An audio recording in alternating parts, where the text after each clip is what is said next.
সন্ধেবেলায় মোমো খেতে আমরা কম বেশি সকলেই খুব ভালোবাসি।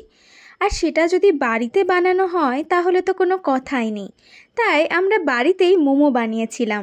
প্রথমে তো যেহেতু এটা ভেজ মোমো বানাচ্ছি, তাই বাঁধাকপি, গ্রেট করে নেওয়া গাজর আর আদা কুচি কিছুটা স্বাদ মতো নুন দিয়ে অল্প তেলে ভেজে নিয়েছিলাম।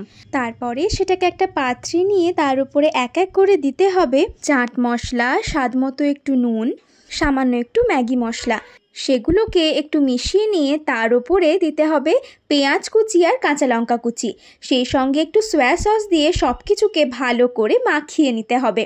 আমি একদিকে মোমোর জন্য পুর বানাচ্ছিলাম আর অন্যদিকে মা ময়দাটাকে মেখে রেখে দিয়েছিল 10 মিনিট মতন।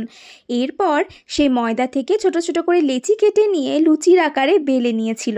আর সেই ময়দার মধ্যেই বাঁধাকপির পুরটাকে ভরে মোমোর আকারে আমি বানিয়ে নিয়েছিলাম। সে এক কষ্টের কাজ।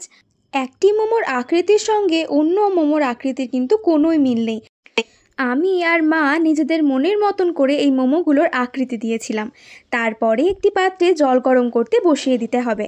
জল গরম হয়ে গেলে সেই পাত্রের উপরে ছিদ্রযুক্ত থালায় মোমোগুলোকে রেখে ঢাকা দিয়ে রাখতে হবে 15 থেকে 20 মিনিট মতন।